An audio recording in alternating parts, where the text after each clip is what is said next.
बिस्मिल्लाहिर्रहमानिर्रहीम। अस्सलाम वालेकुम डियर स्टूडेंट्स व्यूअर्स, आप इकनॉमिक्स विद साजिद के साथ। उम्मीद करता हूँ आप तमाम लोग खैरियत से होंगे। आज का हमारा टॉपिक है demand and supply equations are given. Q D is equal to 100 minus 2p equation number 1, Q S is equal to 3p minus 50 equation number 2, Q D is equal to Q S. हमें exam में कैसे पता चलेगा कौन सी demand की मसावात है और कौन सी सप्लाई की मसावात है?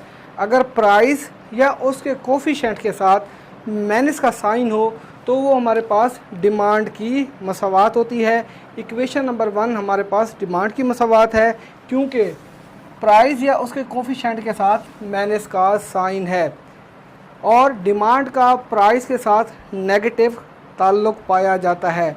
अगर प्राइस या उसके कोफिशेंट के साथ प्लस का साइन हो तो वो हमारे पास सप्लाई की मसावात होती है। इक्वेशन नंबर 2 हमारे पास सप्लाई की मसावात है क्योंकि प्राइस या उसके कोफिशेंट के साथ प्लस का साइन है और सप्लाई का प्राइस के साथ पॉजिटिव ताल्लुक़ पाया जाता है। Q D is equal to Q S यानी तलब बराबर है रसद के।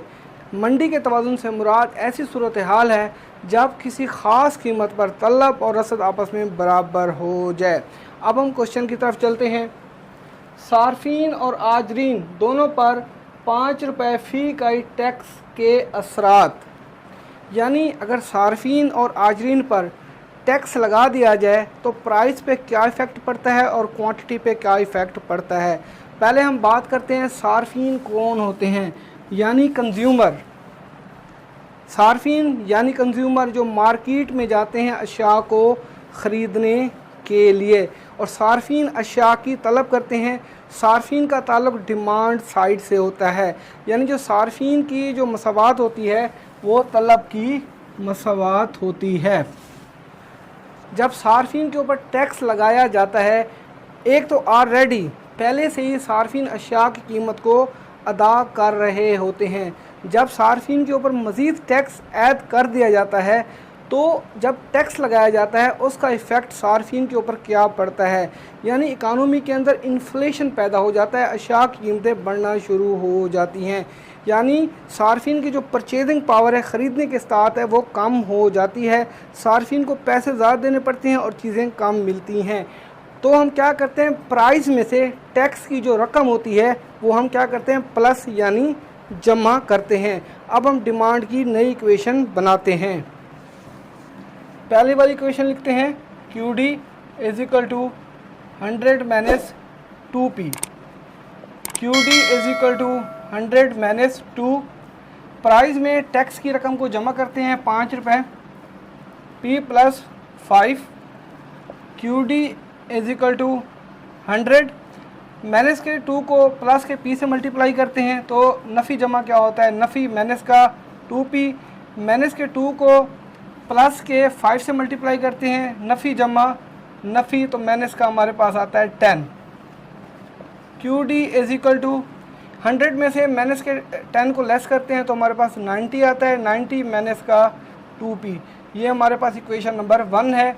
ये जो हमारे पास क्वेश्चन के अंदर जो इक्वेशन दी गई थी, अब हमने इस इक्वेशन को नज़रअंदाज कर देना है और नई वाली इक्वेशन लेनी है।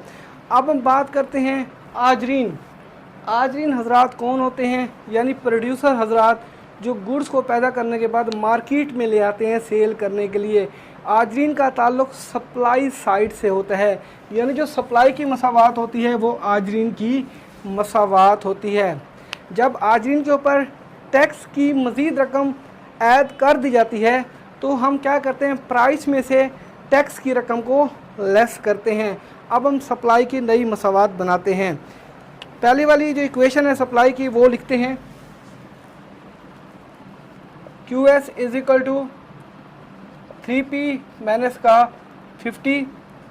Q S is equal to 3, p की जगह p माइनस टैक्स की रकम को लेस करते हैं, p में से टैक्स की रकम को लेस करते हैं 5 माइनस का 50। Q S is equal to 3 को अंदर मल्टीप्लाई करते हैं, 3 को p से मल्टीप्लाई करते हैं तो 3p आता है, 3 को माइनस के 5 से मल्टीप्लाई करते हैं तो माइनस का आता है हमारे पास 15 माइनस का 50। QS is equal to 3P minus का 15 माइनस का 50 तो माइनस का आता है हमारे पास 65। ये हमारे पास इक्वेशन नंबर 2 है, यानी सप्लाई की मसावात है। अब हम दूसरी ये जो सप्लाई की पहली मसावात है इसको नज़रअंदाज कर देंगे। अब हम इस क्वेश्चन को सॉल्व करते हैं। डिमांड की मसावात लिखते हैं, सप्लाई की मसावात लिखते हैं। डिमांड की हमारे पास मसावात है जी QD is equal to 90 minus का 2P इक्वेशन नंबर 1। सप्लाई की मसावात QS is equal to 3P minus का 65 equation number 2। QD is equal to QS यानी तलब बराबर है रसद के। अब डिमांड की जगह उसकी वैल्यूज़ को पुट करते हैं। 90 minus 2P is equal to supply की जगह उसकी वैल्यू को पुट करते हैं 3P माइनस का 65 माइनस का 2P प्लस के 3P को उठा के बराबर के दूसरी तरफ लेके आते हैं तो साइन तब्दील हो जाएगा। माइनस का 3P is equal to minus का 65 90 को उठा के बराबर के दूसरी तरफ लेके जाते हैं, ये प्लस का है तो साइन तब्दील हो जाता है माइनस का 90।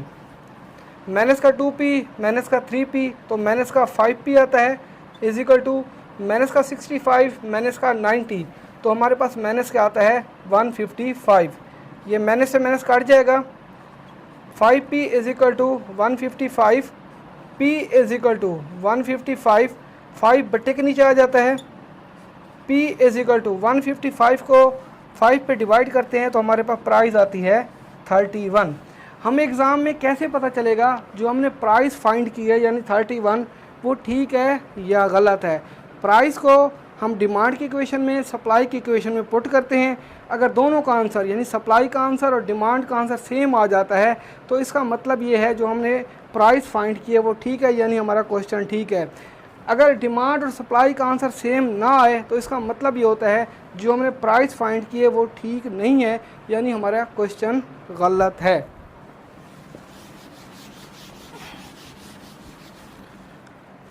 अब हम प्राइस को इक्वेशन नंबर 1 में पुट करते हैं यानी डिमांड की इक्वेशन में पुट करते हैं। Now putting the value of P in demand equation. QD is equal to 90 minus 2P QD is equal to 90 minus 2P की जगह उसकी वैल्यू को पुट करते हैं यानी 31 को पुट करते हैं।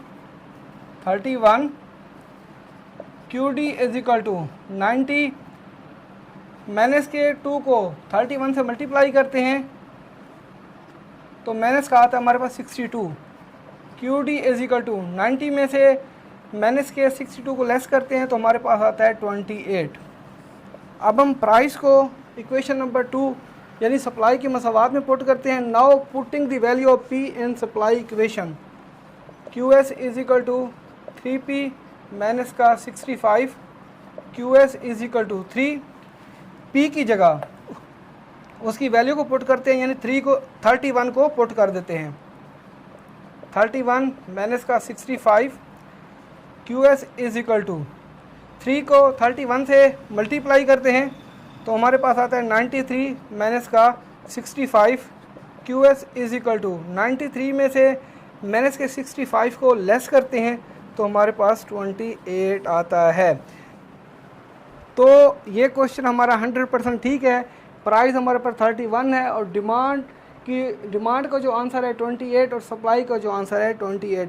व्यूअर्स मैं उम्मीद करता हूँ ये लेक्चर आप लोगों को बहुत आसानी से समझ आ जाएगा और आप लोगों से रिक्वेस्ट है कि मेरे चैनल को सब्सक्राइब कीजिएगा, बेल आइकन को लाजमी प्रेस कीजिएगा ताकि आपको हर नए आने वाली वीडियो का नोटिफिकेशन मिल जाए। Thank you.